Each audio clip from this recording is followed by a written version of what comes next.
Hello students, मैं दीपिका सर्फराज पंडित जवाहरलाल नेहरू कला एवं विज्ञान स्नातकोत्तर महाविद्यालय बेमेतरा में एज गेस्ट असिस्टेंट प्रोफेसर के रूप में पदस्थ हूँ।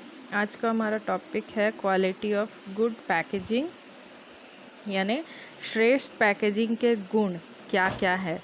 भाई इससे पहले हम उसके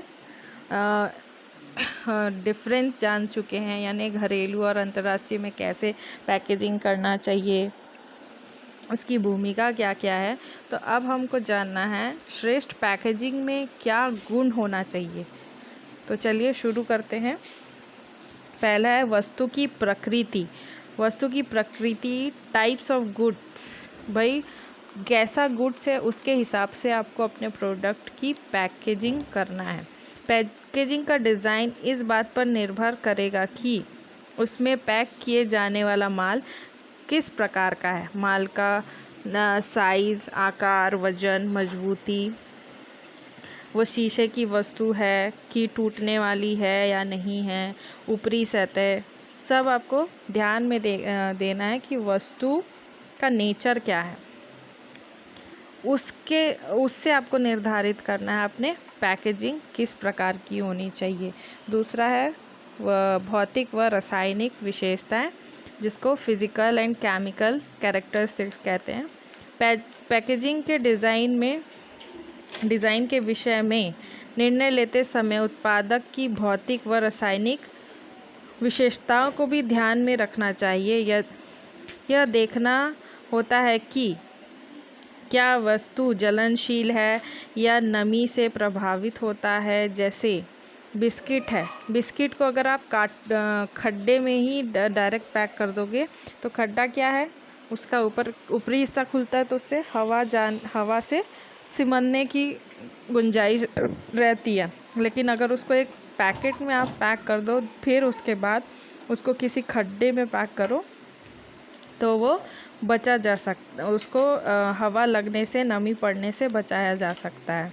क्या उसमें फफूंदी लगने की संभावना है। जैसे कि ब्रेड ऐसा है, उसको पैक किया जाता है, वो एक समय के बाद पैकेट में भी फफूंद लग जाता है। और इसमें और कोई रासायनिक प्रक्रिया हो सकती है भाई, क्योंकि प्रोडक्ट अलग अलग केमिकल युक्त रहता है, उसके हिसाब से पैक करते हैं कि अगर वो केमिकल किसी और से रिएक्ट हो तो उससे जो पैकेजिंग है उसको कोई फ़र्क ना पड़े। अगला है जलवायु, क्लाइमेट। पैकेजिंग के विषय में निर्णय लेते समय उस देश की जलवायु को भी ध्यान में रखना होगा जहां वह माल भेजा जा रहा है। भाई अगर आप बाहर इंटरनेशनल मार्केटिंग में हो तो अगर आप अपने प्रोडक्ट को बाहर भेज रहे हो तो आपको वहाँ की जलवायु भी ध्यान में देखना होगा। गर्म है कि नमीदार वाले देश हैं, तो आपको उस हिसाब से या उस प्रकार से पैकेजिंग की आवश्यकता होगी कि आप अपने प्रोडक्ट को कैसे सेफली वहाँ तक पहुँचाओगे। ठंडे देश के लिए दूसरे प्रकार की या विशेषकर फल या सब्जी जैसे खराब हो जाने वाली वस्तुओं के विषय में आपको क्लाइमेट का ध्यान रखना पड़ता है। कई प्रोडक्ट जैसे बाहर से आता है, कीवी हो गया, कीवी यहाँ का प्रोडक्ट नहीं, कीवी बाहर से आता, उसको इस फॉर्म में पैक करके लाया जाता है कि वो ख़राब ना हो, और उसको ठंडे उसमें ही रखा जाता है तो वो ज़्यादा दिन टिक सकता है। अगला है सुविधा, कन्वीनियंस। पैकेजिंग ऐसा होना चाहिए जो उत्पाद को पहचानने, खोलने, बंद करने में सुविधाजनक हो।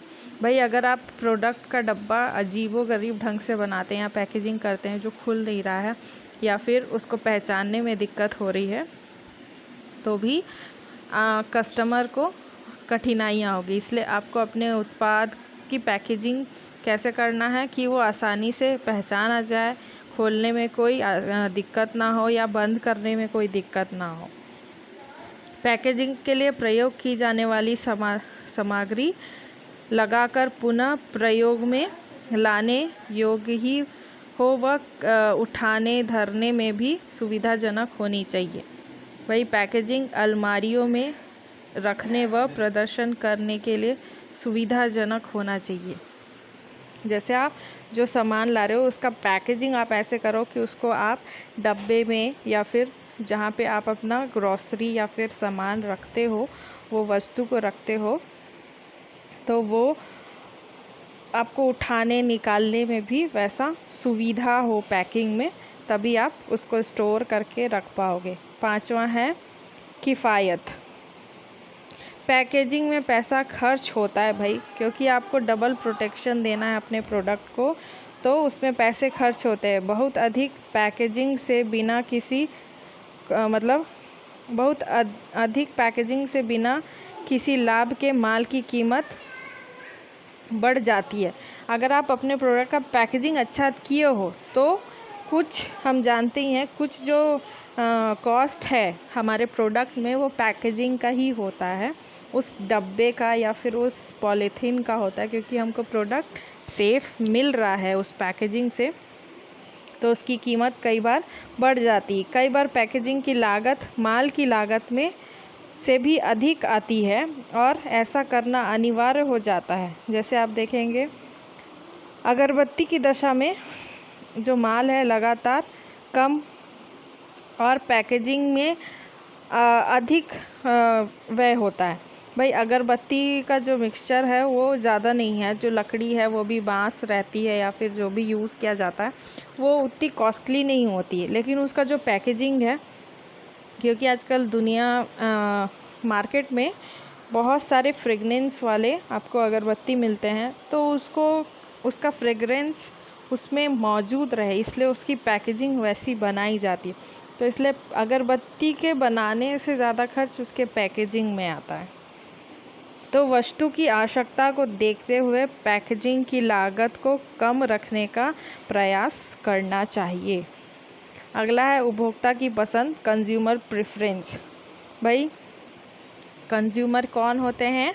मार्केट के राजा होते हैं। भाई मार्केट उन्हीं से तो चल रहा है, कंज्यूमर नहीं होंगे तो आपका सामान खरीदेगा कौन?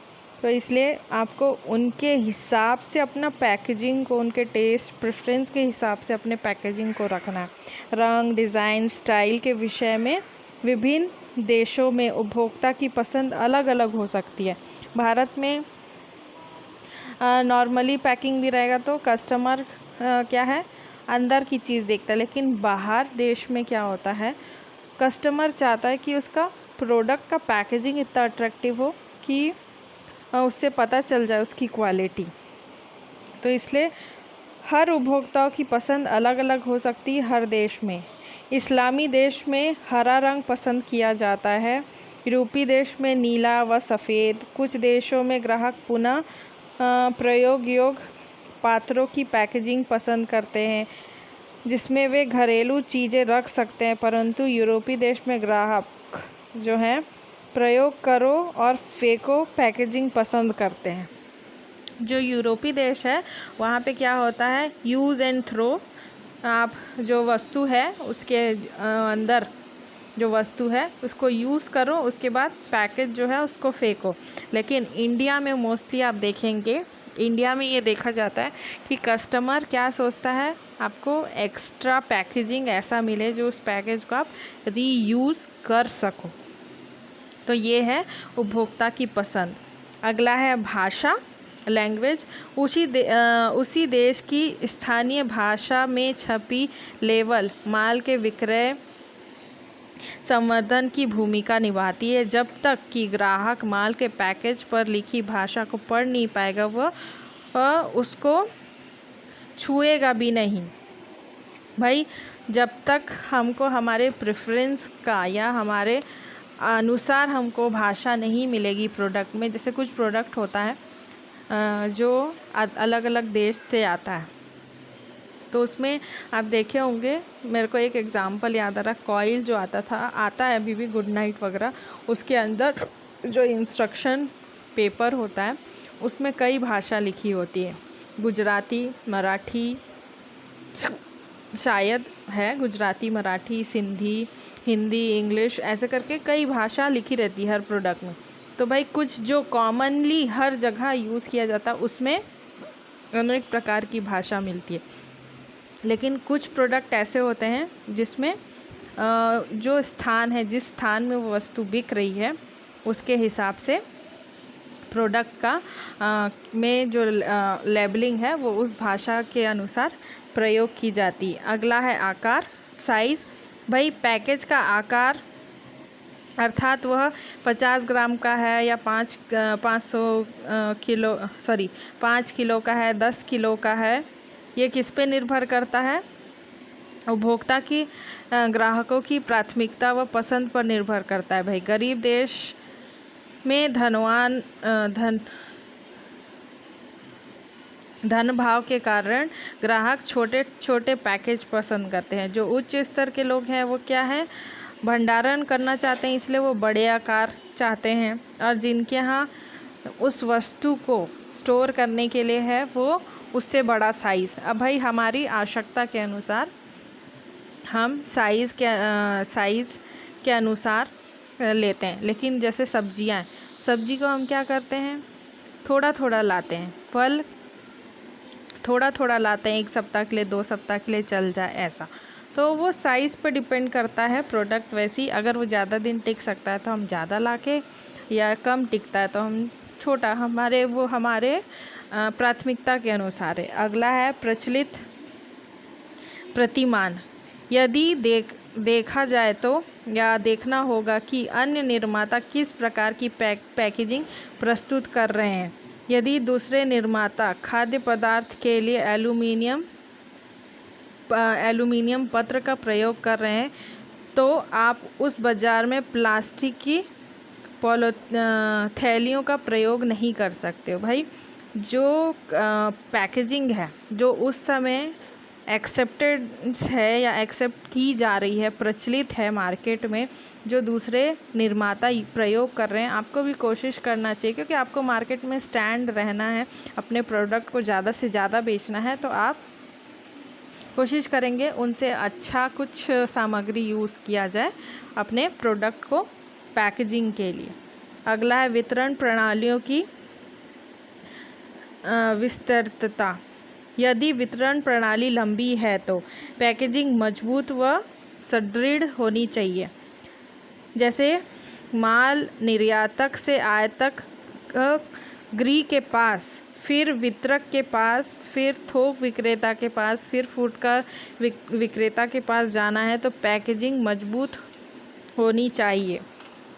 जैसे आप देखते होंगे कपड़े का जो डब्बा होता है, कई बार क्या होता है वो जब मैन्युफैक्चर होके होलसेलर से रिटेलर से हमारे तक आता है तो उसकी अस्थिपंजी खराब हो जाती है। तो इसीलिए वितरण प्रणालियों का कितना लंबा चैनल है उस हिसाब से आपको अपने प्रोडक्ट की पैकेजिंग करना है। अगला है संवर्धन पक्ष या प्रमोशनल एक्सपेक्ट। पैकेजिंग का डिज़ाइन भावी ग्राहकों को आकर्षित करने वाला होना चाहिए। आपको पैकेजिंग ऐसी रखनी है कि जो अभी के कस्टमर्स हैं, ग्राहक हैं, उसको वो पैकेजिंग आकर्षित करे। और उस पैकेजिंग से क्या होगा, आपका प्रोडक्ट ज़्यादा से ज़्यादा प्रमोट होगा और फिर वो लोगों को पसंद आएगा और वो बार बार उसको ख़रीदेंगे। अगला है सरकारी नियम। कुछ देशों में पैकेजिंग सरकारी नियम अनुसार करनी होती है। कुछ देशों में पैकेजिंग के निर्दिष्ट मानक हैं, मतलब आपको कैसी पैकिंग करना है किस प्रोडक्ट के लिए, वो सरकार ने डिसाइड करके निर्धारित करके रखा है। अतः पैकेजिंग निर्धारित नियमों के अनुसार होना चाहिए, अन्यथा माल को जब्त कर लिया जाता है। क्योंकि भाई आपको एक जगह से दूसरे जगह भेजना है उसको, तो आप वहाँ के हिसाब से अपने, क्योंकि कई जगह प्लास्टिक यूज़ नहीं हो रहा है या प्लास्टिक पैकिंग से इन्वायरमेंट को इफ़ेक्ट हो रहा है, तो सरकार ने कुछ रेगुलेशन नियम बना दिए हैं, आपको उसके अनुसार चलना है। आखिरी है जाली माल व मिलावटी से बचाव। पैकेजिंग ऐसा होना चाहिए कि जिससे खोलकर जाली या मिलावटी माल उसमें ना भरा जा सके और पैकेजिंग को आसानी से नकल ना किया जा सके। भाई बहुत ज़रूरी है आपकी पैकेजिंग इस फॉर्म में हो कि दूसरे उसको कॉपी ना। आजकल मार्केट में ऐसा हो गया है कि आपका गुडविल डाउन करना है, आपका मार्केट डाउन करना है तो लोग कई चीज़ आपसे कॉपी करते हैं। तो आपका पैकिंग इतना डिफरेंट हो कि लोग उसको पैकिंग ना करें, और वो पैकिंग इतनी मजबूत हो कि कोई उसको खोल के उसमें दूसरा सामान, नकली सामान ना डाले और उसको दोबारा पैक करे और आपको पता भी ना चले। तो ये टॉपिक भी हमारा ख़त्म हो गया।